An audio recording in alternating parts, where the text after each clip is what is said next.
Can you hear me? Ah, is this microphone working? Why is everything my way? So, I just got the email from my landlord that I've been too loud doing these podcasts. I got some noise complaints. Got to figure that situation out. Anyone know anything about soundproofing? Oh, not good. Otherwise, I just have to drive into work to do these shows. I don't want to do that all the time. I like doing stuff at home. It's nice. Hey, is the chat working? It is. 3 dozen was actually first. I know. The neighbors don't like Clippers talk after dark, apparently. Am I really that loud? I don't feel like I am. Let's see what we got here. Clippers in Boston taking on the Celtics. Pregame show starts in 9 minutes from now. Thick rugs help a lot. Get those styrofoam cubes that block noise.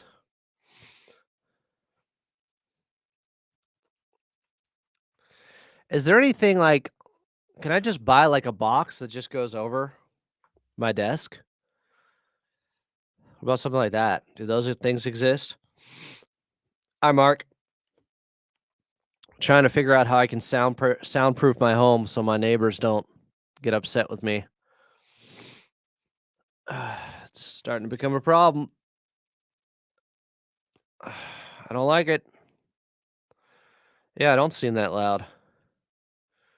I don't know. The walls are brick. I can't get kicked out of this place. I need it. I like it.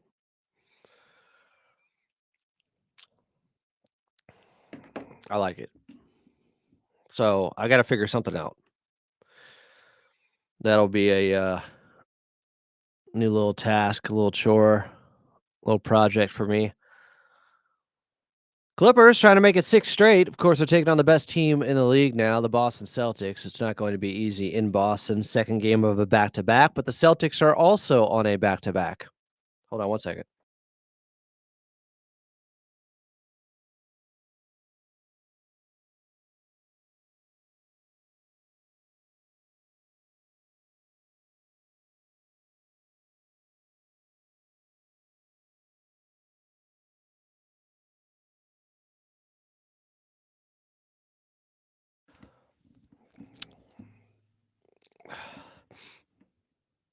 Sorry.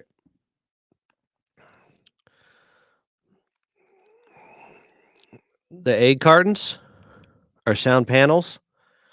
I think I'd need some on the roof too because there's people above me. Probably Laker fans that complained.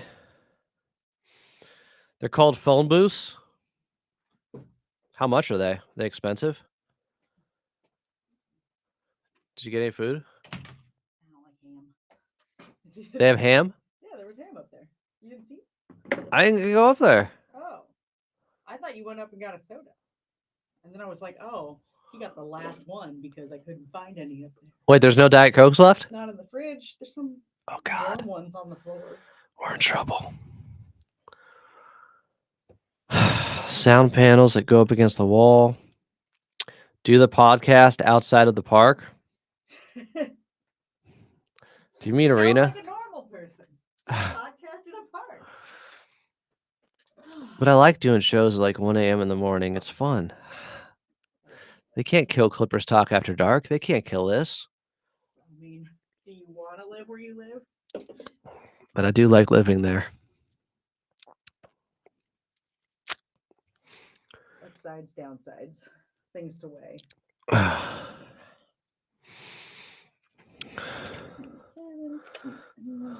Let's get my recording going.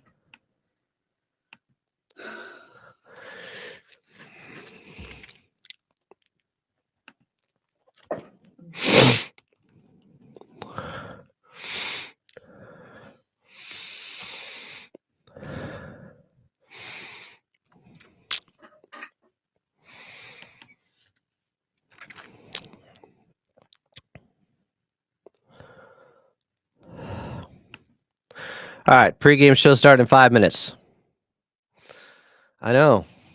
CTAD, the show must go on. Now, the other option is I live right down the street from where I'm sitting right now at work, and I could just come in here and do it. I think that would work.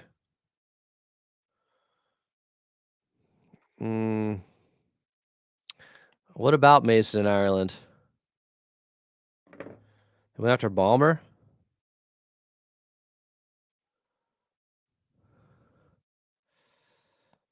I'm sure it was riveting, creative stuff. Yeah, but not all the games are home games, Mark. That's like only a solution for half the games. What do I do with the other ones? Also, I like to be home. Huh? Can you hear it? Hear what? Yourself? Yeah. My headphones are starting to die. Check, check, check, check. My headphones are dying. Katie can't hear herself. Too many screaming voices in her head to hear the sane one.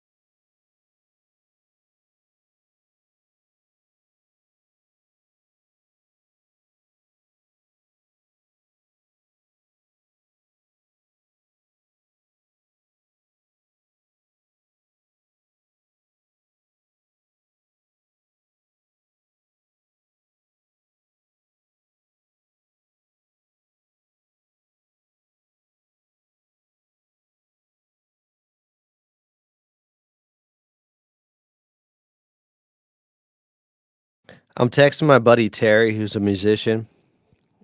He plays for the band Photo Ops that I went on tour with this summer. He knows how to soundproof stuff. Yeah. Have him come in. Katie won't help me. Oh, I've got a box. A what? I have a booth. You have a booth? Yeah, I got a little booth in my house. How much is that? It's like $1,200. 1,200? Well, maybe it wasn't. How big is the booth?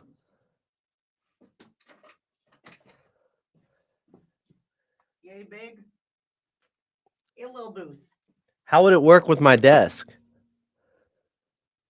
A little booth. It doesn't work with a desk.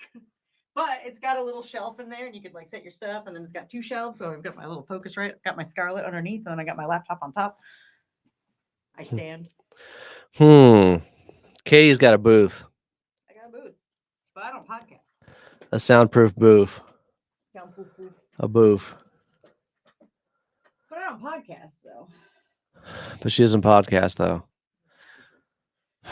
This is tricky. Anyway, say bye to your internet friends. Show starts in 1 minute.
Welcome into Clippers Countdown as your 11-7 LA Clippers are visiting the defending champs and the 14-3 Boston Celtics.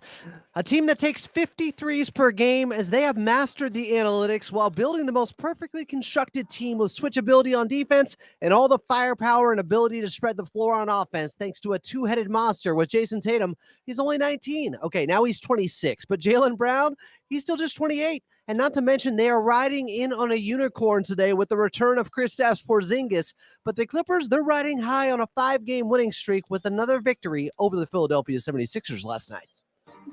Harden down Main Street, layup blocked by Oubre, but Zubac is there to recycle. Dunn sneaks to the rim, finds Coffee, a right wing three. Oh yeah! Harden pull up left wing three. You bet! Miller in the left corner, flies by KJ Martin, floater over Reggie Jackson, hits the left side and drips through for two. Zubac right down Main Street. Look out! Big Zizzle, a right-handed plunging hammer. Coffee to Jones Jr., left wing three. On target. Dribbles to the free throw line. Dunn right wing three. Cash! Chris Dunn from the right angle. Mamba right elbow extended, holds the ball chest high, shovels Porter Jr., dances on KJ Martin, spins right shoulder, gets by him to the rim, up and under with the left hand, a little schoolyard spin.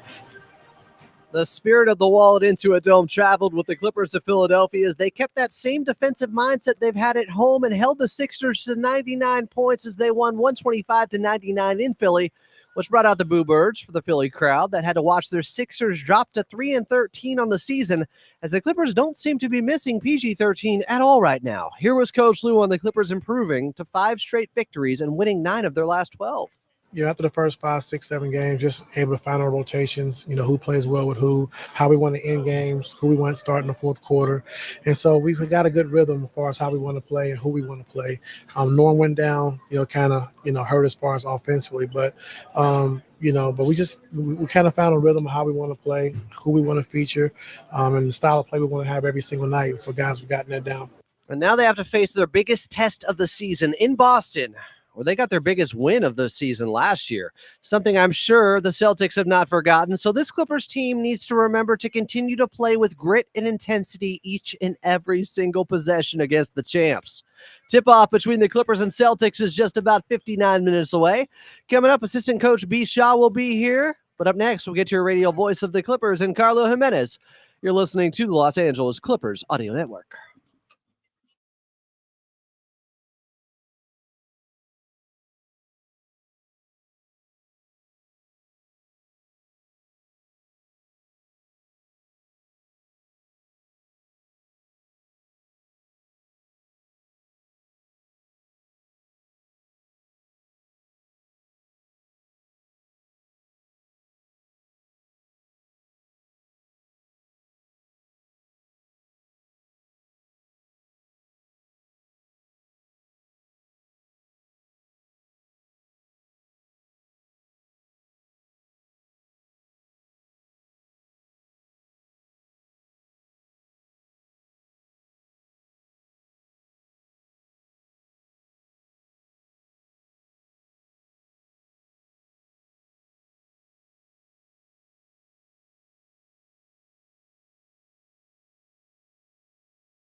Clippers in Boston taking on the Celtics. Tip-off just about 57 minutes away. Welcome back in. I'm Adam Oslin. This is Clippers Countdown, the official pregame show of your Los Angeles Clippers. Still to come, you're going to hear from assistant coach B. Shaw, but join the show right now. I guess not in the chat. That would be your radio voice of the Clippers in Carlo Jimenez. Carlo, what's up? Adam, what's going on, man? Good to talk to you. Good to hear from you. I am good. I'm sorry. My Gmail does not want me to sign in on my iPad, so I'm joining you via my phone, but life is good. Life is good. Second out of a back-to-back, but for me and for the Clippers, it doesn't feel like that because of how things were handled in Philadelphia. The Clippers got plenty of rest, and we got to our hotel before midnight, so can't complain. A 26-point victory for the Clippers over the 76ers yesterday in Philadelphia, where the Clips held another team under 100 yet again, and that defense is swarming, suffocating. They're actually getting better, it looks like, right now, Carlo, which is scary hours for the rest of the league. They've held their last four opponents to under 100 points. They have been excellent guarding the three-point line, which I think really stands out to me, Adam. Teams are shooting under 28% in the last 10 games against this Clipper team from outside the arc. They have done such a good job at defending that three-point line and also just swarming, like you said, on the defensive end. No passing lane, no dribbling lane is easy for teams to get through. This Clipper team is going to collapse. They're going to play with intensity, and that's what happens when two of your starters come into the season saying, I want to be on an all-defensive team. They don't care about scoring the basketball. They don't care about how many touches they get. They care about how they play defense. That is clearly permeating throughout this group. As Brian Shaw told us, they have to be the hardest working team every night, and so far, Adam, in their wins, that has held true. They've been the hardest working team. Yeah, they're outworking the opposition. They had 19 second chance points. 15 of those were in the first half. That was an impressive number from this Clippers team. They were making all those little effort plays out there. You see a tip rebound from Batum to somebody to create an extra possession. It just feels like this team has never been more connected than right now.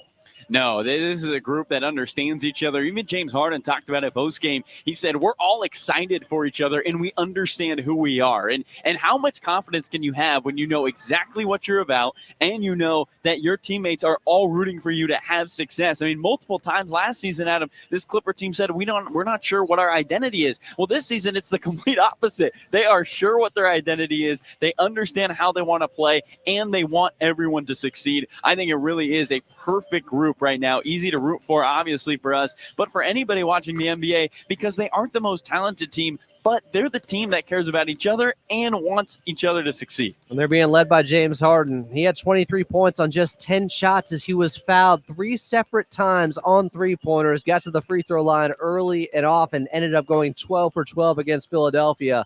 And even though his efficiency hasn't always been there, the play they need from him setting the table and getting them into their offense, that has been there consistently throughout this run so far. He continues to be one of the best assist men in the NBA, right now sitting at 6th in the league in assists per game. And his offense, though, Adam, has gotten going a little bit the last 3 games. He's averaged 20 points in his last 3 contests. It's the first time since the first 3 games of the season that he's been able to score 20 points in 3 straight games. And it feels like he's, with that extra rest coming out at the end of the first quarter, Jordan Miller's coming in for him with about a minute and a half to 2 minutes to play in the first, and instead of playing the entire opening 12 minutes, Harden's getting an extra minute or 2 of rest. And this is a guy with 16 years of NBA experience on his legs, with a lot of playoff games as well on those legs, so any rest he can take. Ty Lue said it best, but James Harden doesn't like to admit it, but sometimes age does catch up with you, and right now it feels like that extra rest for Harden is doing him a lot well on the offensive end. You mentioned the guys in the starting lineup that just care about one thing, playing great defense and setting the tone on that end. Well, Derrick Jones Jr. is getting more involved on the offensive end now, too. He had 18 points against Philadelphia, 7 of 10 shooting, just 1 3-pointer. Everything else was downhill, attack mode at the basket. He had the first 5 points for them in that third quarter when the Clippers really started to open things up yesterday. I just like the aggressiveness we're seeing from Derrick Jones Jr. right now. You mentioned him going downhill, but 17 points per game, Adam, in his last 2 games, and he's only hit 1 3 in those two contests. So you think about his ability to get to the rim, to fly downhill, to muscle into the paint, and really his ability to leave the ground but not be done in his movements. I mean, how many times we see Derrick Jones Jr. get downhill, leave his feet, but then twist and bend and kind of hang in the air as if he's able to lay it up with the right or left hand. He's been so good at getting to his spots, and I think it's made this Clippers offense much more efficient because when he's driving the lane, he draws a crowd. That opens up attention. Often guys are closing out to him last because teams dare Derrick Jones Jr. to shoot the basketball. While he has been near 40% this season, he's often driving on a defender coming to a closeout. And at the NBA, if the guy's not guarding you when you catch the ball, that is an advantage, and Derrick's taking advantage of it. Some of the guys that were getting him the basketball included Ivica Zubac, who had 4 assists in that ball game. Coach Lue came out afterwards and said, yeah, we're undefeated when he has 4 assists or more so far this season. His passing has been so much better for this Clippers team, and the better he gets passing out of those double teams and finding the open man, the better this Clippers offense is going to be. I just love what we're seeing from Big Zoo in the development process right now. Yeah, the team is running spots for him on the offensive end, something they didn't do much last year, simply because he has been that efficient inside the lane. Somebody who leads the NBA in hook shots made at 54% from the field. He's been an excellent rebounder for this Clipper team. He's 3rd in the league in offensive and rebounding overall this season. Also, though, you just got to feed the beast at him. I mean, this is someone who anchors the defensive end for the Clipper team. He is the backbone of this top 5 defense in the NBA. And if he's not touching the basketball, we all know, we've played sports, when you're not getting the ball, you're just not going to be more excited. You're not going to be happy about playing as much as when the ball is in your hands. And they're feeding the beast right now, and Ivica Zubac underneath, and he's paying it off on the other end on the defensive side. Clippers in Boston taking on the Celtics. Carlo Jimenez is on the call. Tip-off is just about 49 minutes away, and Carlo, upcoming next, has his one-on-one interview with B. Shaw, Brian Shaw, assistant coach of the Clippers. Clippers and Celtics coming up. You're listening to the Los Angeles Clippers Audio Network.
Clippers in Boston taking on the Celtics, the defending champs. Tip-off is just about 47 minutes away. This is Clippers Countdown. I'm Adam Osland. It's the official pregame show of your Los Angeles Clippers. Still to come, We'll go back in time in Clippers Rewind, and we'll get to your player to watch. But first, we're heading back over to your radio voice of the Clippers in Carlo Jimenez. Thanks, Adam. Carlo Jimenez here with assistant coach Brian Shaw as the Clippers get ready to take on the Boston Celtics. Coach, last game you guys went up 33 in the third, able to take care of business against Philly. What does it tell you about the team's focus when you go into a game you're supposed to win by a lot and you win by a lot? Well, it indicates at some point that we're starting to get it. And especially the fact that what I was really happy about is, we had a back-to-back. And, so this second night of the back-to-back against the defending champs, the guys were able to handle their business, get a little bit of rest, and start preparing for this game. And so showing a little bit of maturity as a team when it comes to that. James said post-game that the team all gets excited for each other. There's a sense of they know who they are as a team. When you've been a part of locker rooms, what leads to guys really rooting for each other inside of a locker room? Well, just being genuine and pure with the game. I mean, the past 3 or 4 years, 3 years that I've been here with the Clippers, there were high expectations because, PG and Kawhi. And, PG being gone, Kawhi not having played at all this year, nobody really expected anything from this group. And so they're professionals and they're competitors and they want to, prove that they belong and that we still have enough to compete on a nightly basis. And so it makes it easy for them to pull for one another. And it's going to be different guys every night. KD didn't start out starting for us. Now he's starting for us and playing a significant role. Jordan Miller, was with our G League team most of last year.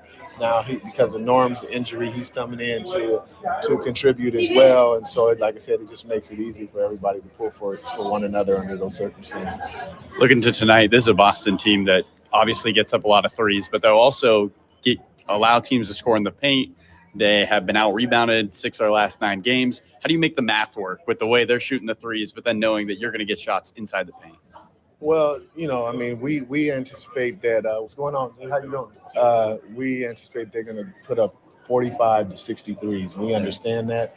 The quality of their three-point shots is going to depend on our defense and how much we bother them and get in their space. And so that's what we plan to do. Now, we also understand they can get hot and make a flurry of them, but we can't be discouraged, and we just have to continue to, like I said, crowd their space, and what have you. And then conversely, when we do get a rebound and we get out, in transition or even in our half-court offense, we want to pierce the paint and make their defense converge so that we can make plays and have three-point opportunities of our own. Last one for you, Coach, but obviously this is a place where you were drafted, played your first NBA game. Does it still feel as surreal every time you come back here? What memories come to mind? No, you know what? It is in a way because you see a lot of people that were here when I first got my start. But also it's a different, this is a different arena. And all the guys that I played with are long gone from the game, for the most part. And so, but it's nice to always come back to your beginnings. And like I said, for me, it was 1988, 37 years ago, when I started my NBA journey. And I'm just blessed to still be connected and still be, part of the NBA family. And like I said, it's good to see some people that can still remember me. When I first came here, I had hair. Now I don't, but they still recognize me, so it's all good. Thank you so much. All right. Assistant Coach Brian Shaw there with Carlo Jimenez pregame as we get set for the Clippers in Boston, taking on the Celtics. Tip-off just 42 minutes away. I'm Adam Osland. This is Clippers Countdown, and up next, we're going back in time in Clippers Rewind right here on the Los Angeles Clippers Audio Network.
All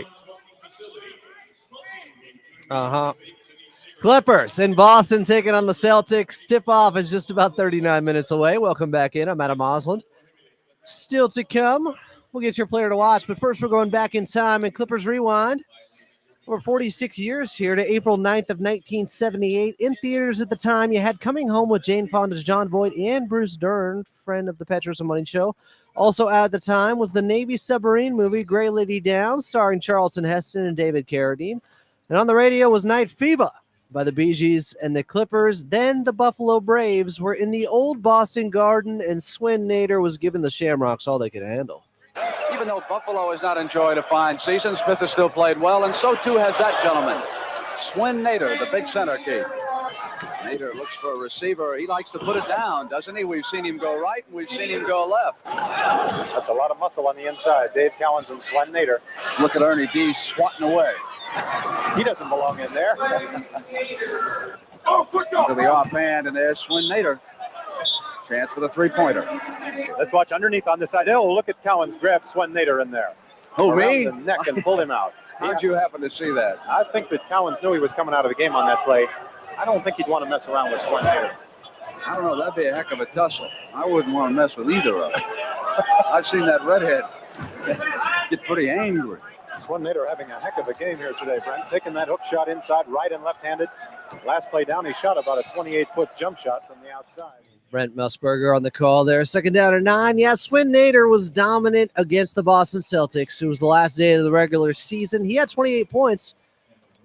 That was also the final year of the Buffalo Braves before they relocated to San Diego and became the Clippers. Hey, there's a San Diego Clippers team once again with a G League affiliate. Your Los Angeles Clippers, though, are in Boston, taking on the Celtics. Tip-off is just 36 minutes away, and coming up next, we'll get your player to watch right here on the Los Angeles Clippers Audio Network.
And listen. Clippers taking on the Celtics in Boston. Tip-off is just about 35 minutes away. Coming up, we'll get back to Carlo Jimenez. But first, let's pause 10 seconds for station identification here on the Los Angeles Clippers Audio Network.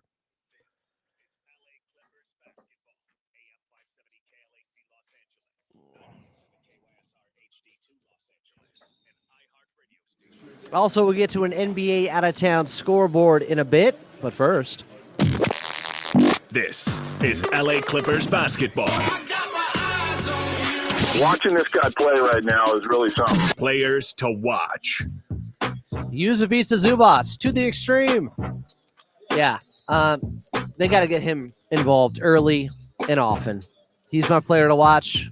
He usually is. But against a team like the Boston Celtics that can play 5 out, meaning 5 shooters out there to space the floor, he'll have to guard well on the perimeter.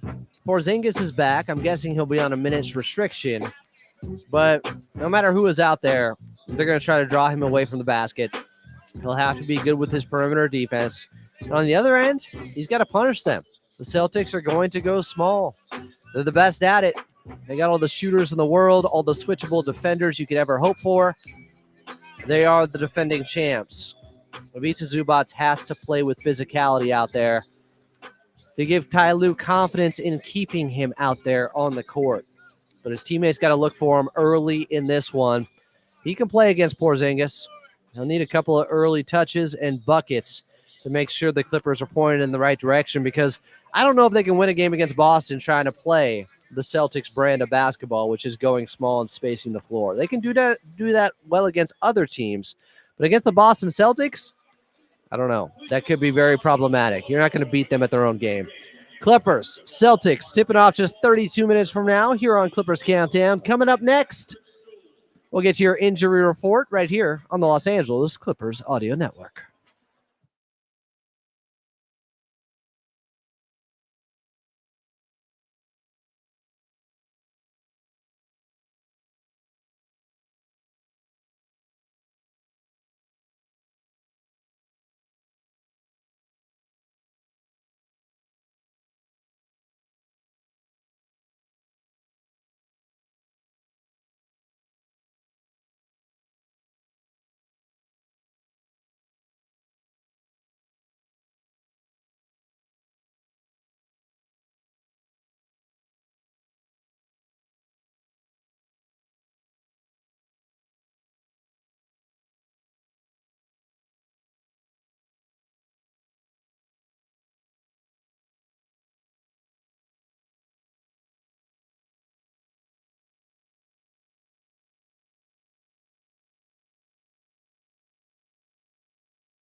Clippers in Boston taking on the Celtics. Tip-off is just 30 minutes away here on Clippers Countdown. I'm Adam Osland. Still to come, we'll get back to Carlo Jimenez and an NBA out-of-town scoreboard. But right now, let's get your injury report brought to you by Prize Picks. Download the app today and use code KLAC to get $50 instantly after you play your first $5 lineup. Prize Picks, run your game.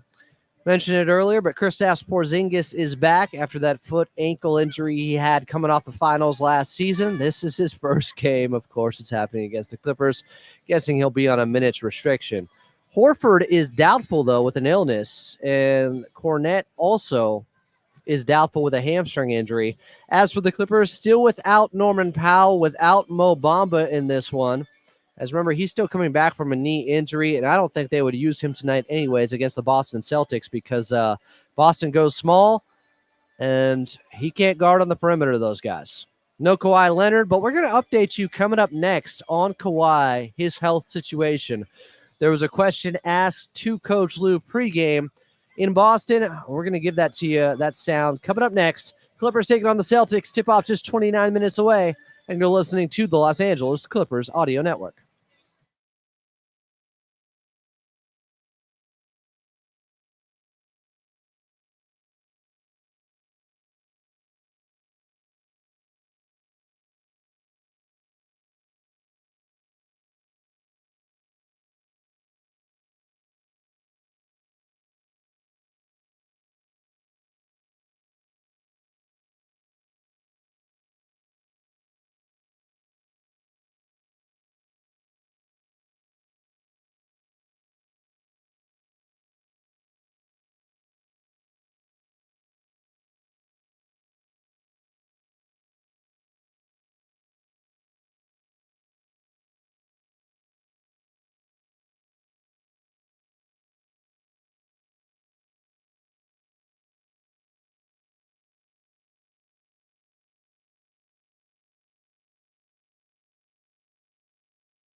Clippers in Boston taking on the Celtics. Tip-off is just about 25 minutes away. Coming up, we'll get to an NBA out-of-town scoreboard.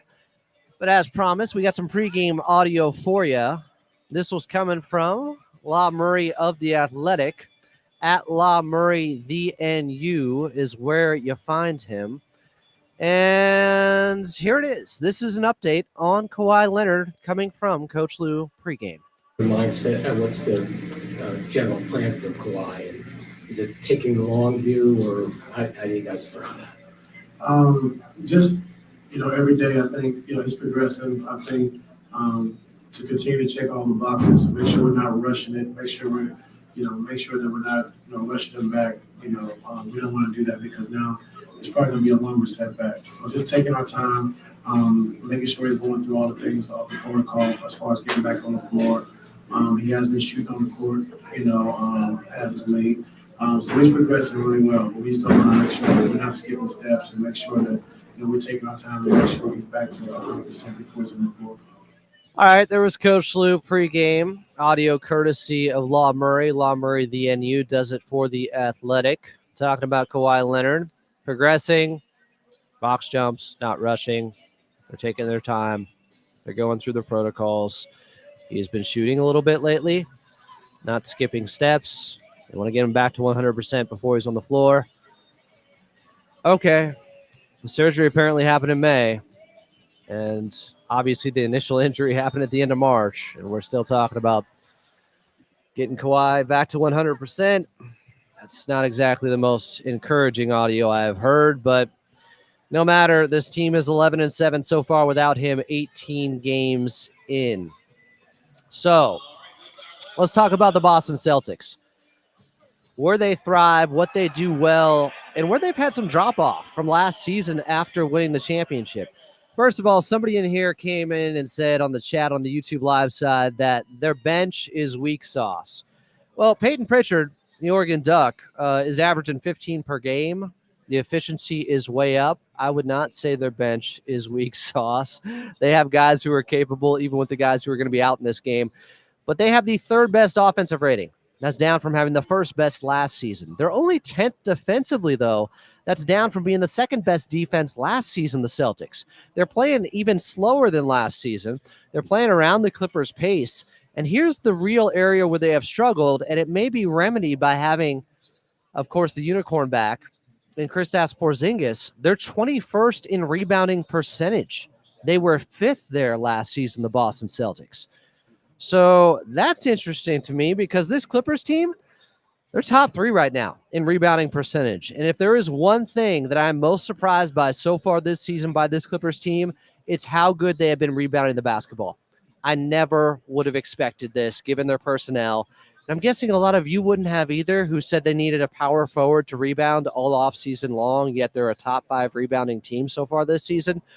Turns out a lot of it's just effort, boxing out your man, and finding other ways to snag boards. Clippers have been great there so far. The Boston Celtics, though, they take 50.5 threes per season. That's up from taking 43 threes per game last year.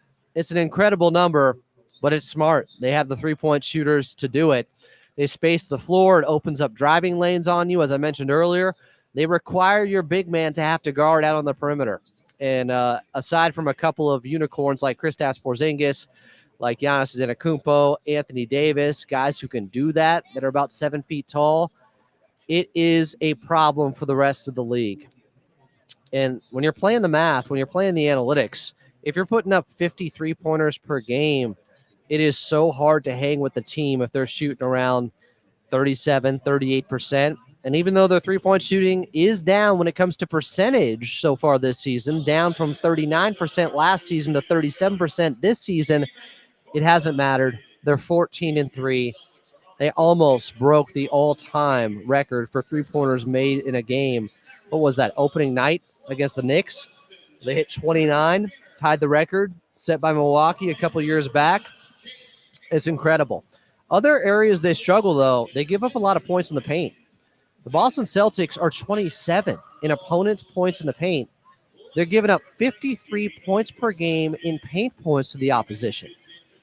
That is an area where the Clippers have to exploit their defensive deficiencies. That's where you have to get Big Zoo involved. They're also last in points in the paint themselves on the season because of all that three-point shooting. They only get 39 points in the paint as a team. That's down from 46 last season for the Boston Celtics. And they're also not great in fast break points. So the Clippers have to take care of the basketball because if they can set their defense against this Boston Celtics team, that's a big advantage for them. Boston Celtics 20th in fast break points, just 14 per game. Keep them around there.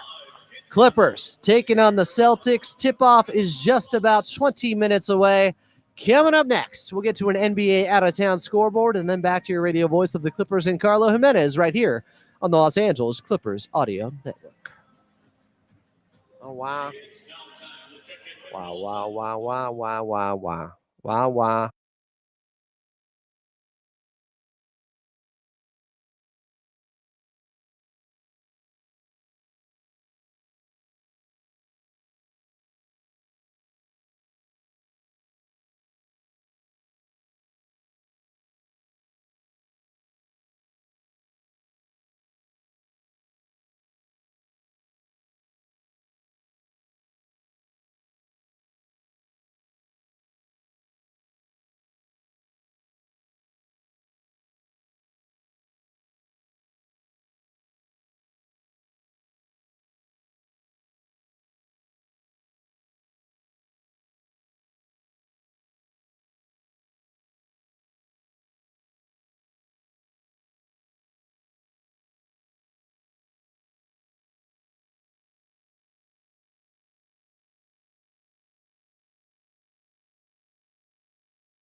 Clippers in Boston taking on the Celtics. Tip-off is just about 18 minutes away. Welcome back in. I'm Adam Moslem. This is the official pregame show of your Los Angeles Clippers. It's Clippers Countdown.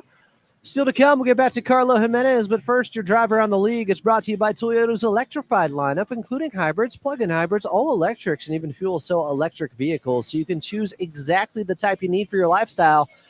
We make it easy. Coming up later tonight in Sacktown, a good one between the struggling Kings, who the Clippers took down the other night. They're 8-9 now, as they're hosting the OKC Thunder, who are 12-4. Hartenstein is back. They got their big man back. They're the best team in the West. The Golden State Warriors will welcome in the 7-10 Brooklyn Nets and Cam Thomas in his microwave offense. He's getting 25 per game, but Steph Curry in limited minutes now has the Warriors at 12-4. With that deep rotation, he's still getting 22 points per game efficiently. Denver Nuggets in a good one against the Knicks in Denver later tonight. Knicks now at 9-7, Nuggets at 9-6. Nikola Jokic versus Karl Anthony Towns. Jokic is no Jokic. He's getting 30, 14, and 11 assists per game. He's averaging a triple-double. Karl Anthony Towns, 26 points per game, 13 boards so far, averaging those numbers as a member of the New York Knicks. One more for you in Memphis coming up in a bit. Grizzlies taking on the Portland Trail Blazers. Grizzlies at 10-7, 6-3 at home. John Morant's back. He's getting 21 points, 5 rebounds, and 9 assists per ball game. And a couple of just tipped off inconsequential scores. We're like 2 minutes into the first quarter. Oh, would you like to know the Indiana Pacers are up 6-4 on the Pelicans? We'll see if it holds up in the final 47 minutes left in that ball game.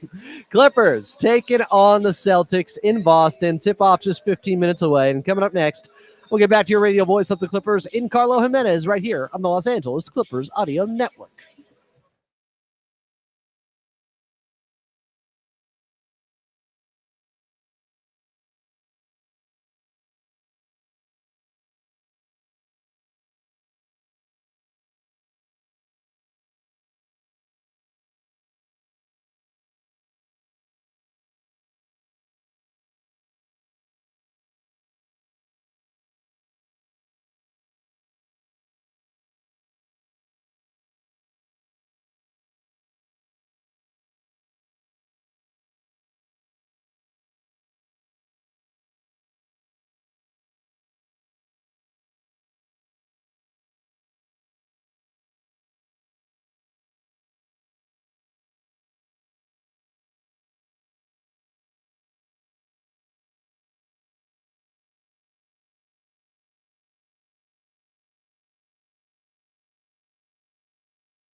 Oh, man.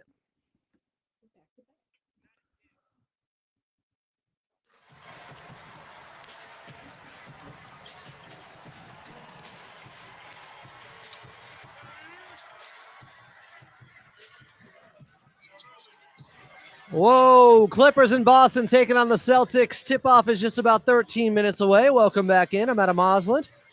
Coming up with your keys to victory, but first, back out to Boston and back out to your radio voice of the Clippers in Carlo Jimenez. So, Carlo, 53s per game, the Boston Celtics are averaging. Who would make a decision like this? Where did they come to this, I guess, philosophy of more threes, even more? Is it going to be 60 averaging next year and then 70 the year after that? How is this going for them?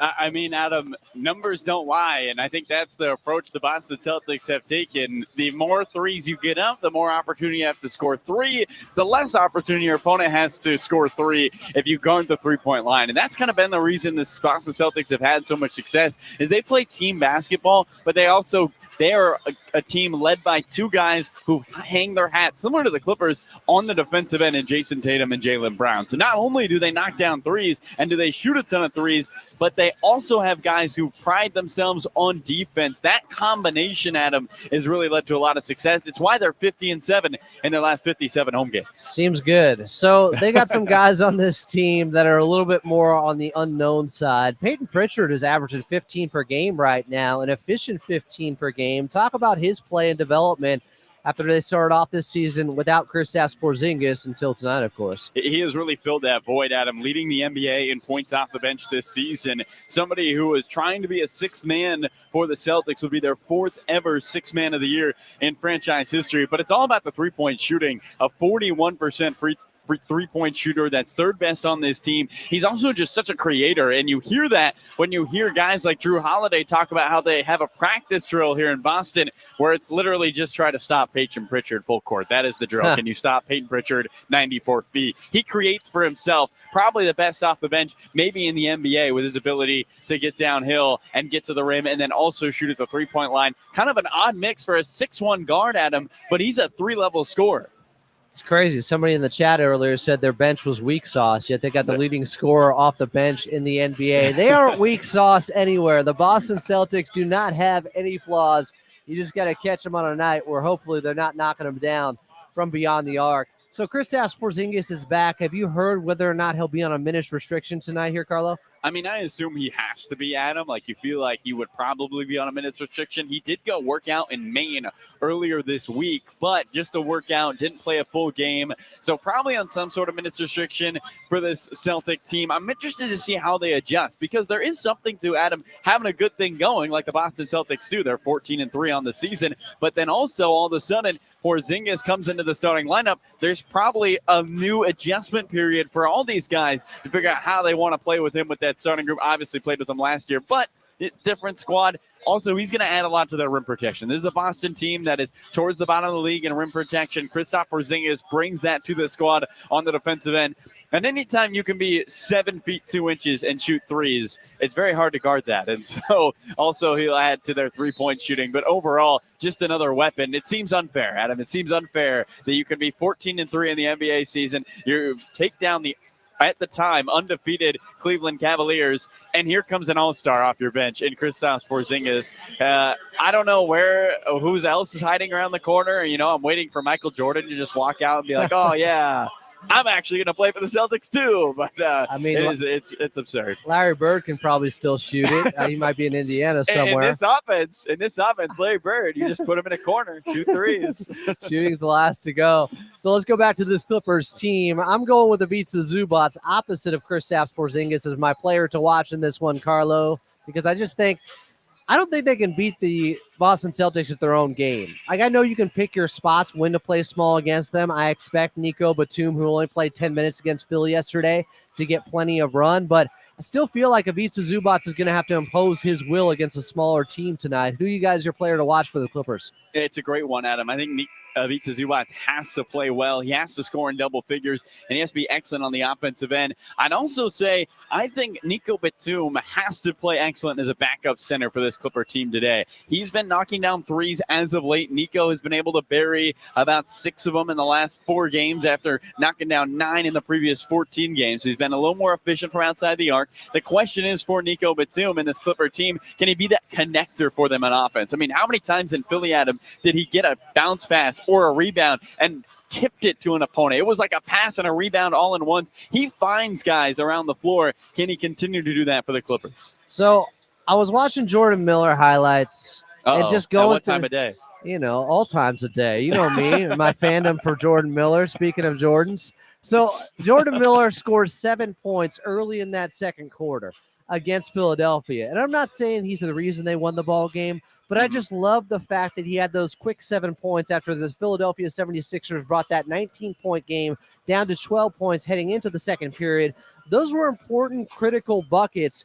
And this guy right now, moving forward for this Clippers team, I'm hoping is that critical piece to just help them stay above 500 as we wait for Kawhi Leonard. Yeah, the Clippers have proven in the past they can grow young talent, especially guys who weren't draft picks like Amir Coffey, who is now starting for the Clippers here today, and somebody like Jordan Miller, a late second-round pick who has shown that he can continue to play at a high level no matter what level he's on. This was somebody who finished second in the G League in Rookie of the Year voting last year, averaged 30 points the entire season, was first team all summer league this summer. He's checked every box. Now it's time to see how he plays in the NBA. And so far, he has been very comfortable. He's been aggressive. And Adam, what I've loved is he's getting to the free throw line. He's getting downhill, something the Clippers need to continuously do, especially against this Boston attack, which likes to run up and down the floor. The more the Clippers can rest their legs, the third oldest team in the NBA, the better down the stretch. Another guy who's still pretty young out there, Kevin Porter Jr. has been playing better and better. His last 10 to 12 games, he's been much more efficient. 5 of 11, 11 points against Philadelphia, coming off that huge fourth quarter he had back at Intuit Dome in their final game there against the Sacramento Kings before heading out on this road trip. I really like how much he's been playing under control and kind of getting to his sweet spots now, which is mid-range, which is getting downhill to the basket. He's shooting over 70% in the restricted area right now for this Clippers team. So he's getting them to go when he's close to the rim. And I think that's a key, what you bring up there, getting close to the rim. He's got to do more of that for this Clipper team. Tomer Azarli, another reporter for the Clippers, brought up that he takes a lot of tough shots, and he might just be a tough shot maker, which is impressive, but easy shots are going to last longer in your career. Can Kevin Porter Jr. continue to get in that restricted area, find his way to the rim? We've seen Derrick Jones Jr. completely change how he attacks on the offensive end. Maybe KPJ can take a page out of Derrick's book and get to the iron, force the defense to either foul. We've seen him make awkward layups off one leg, spinning it off the backboard with the left hand. He is an excellent finisher around the rim. Get there more for Kevin Porter Jr. as he continues to be the motor of that second unit on the offensive end. Again, no Norman Powell, so the Clippers will be without one of their top scorers. No Mo Bamba in this one of the top rebounders off the bench. Feel like somebody off that bench group, Adam, has to play extraordinarily well for the Clippers to have a chance to beat the Boston Celtics. I think Kevin Porter Jr. with his skill set has an opportunity to do that. We talk about Nico Batum in this ball game. He'll likely get around 20 minutes, but Kobe Brown did get some run and acquitted himself really well against Philly yesterday. And with his passing ability and the force he's been playing with, granted in limited minutes and inconsequential minutes at times, I like what he has shown so far here in the regular season. He's shown promise. I mean, coming off a season-high 6 points, a season-high 13 minutes last game for this Clipper team, but also, Adam, somebody who could be physical at his size. Don't be surprised if at some point in this game, if Kristaps Porzingis is burning the Clippers, we see Kobe Brown, only because Kobe Brown can be that small physical big man, almost a pest-like on the defensive end. He can throw his body around, hopefully for this Clipper group, and make it hard for Porzingis, who really just wants to go left. He wants to shoot the pull-up jumper. He does not want to play back to the basket. If Kobe Brown can be physical enough, force Porzingis off his spots, I think the Clippers can find success tonight. Again, that is a question of how much does Kristaps play? How much does Kobe Brown play? But that small ball 5 that the Clippers are looking for, that Nico Batum can provide, although it is the second night of a back-to-back, how much do you want to play the 35-year-old? I think Kobe Brown can give him some rest with this group. Carlo Jimenez is on the call. Clippers taking on the Celtics in Boston. Tip-off just 5 minutes away, and coming up next, we'll get your keys to victory right here on the Los Angeles Clippers Audio Network.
Just got a text from my guy, La Murray. I should have had him on pregame.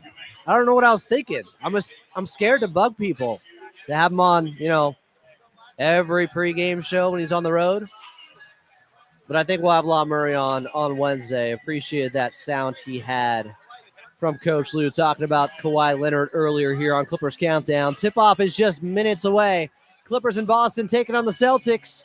Let's get to your keys to victory here in what is one of the biggest games of the season, a true measuring stick type of game for the Clippers. Remember, the Boston Celtics also on a back-to-back here. They had a 2-point victory at home over the Minnesota Timberwolves just yesterday. They had to play their starters heavier minutes than the Clippers. Clippers, though, they got to go out there and show that they still have some fresh legs, which means knocking down some contested threes on the Boston Celtics. That's how you loosen up this great defense that they have, and then hopefully have that balanced attack with Ivica Zubac getting into the paint as well. Now, Boston is going to shoot 53-pointers. Don't let them hit 15 or more. Try to keep them below 15 makes from the outside, and you can stay in a ball game with them. You'll be in business with the way the Clippers play defensively. All right, here we go. It's Carlo Jimenez on the call for the Clippers and Celtics from TD Garden in Boston. And tip-off is next right here on the Los Angeles Clippers Audio Network.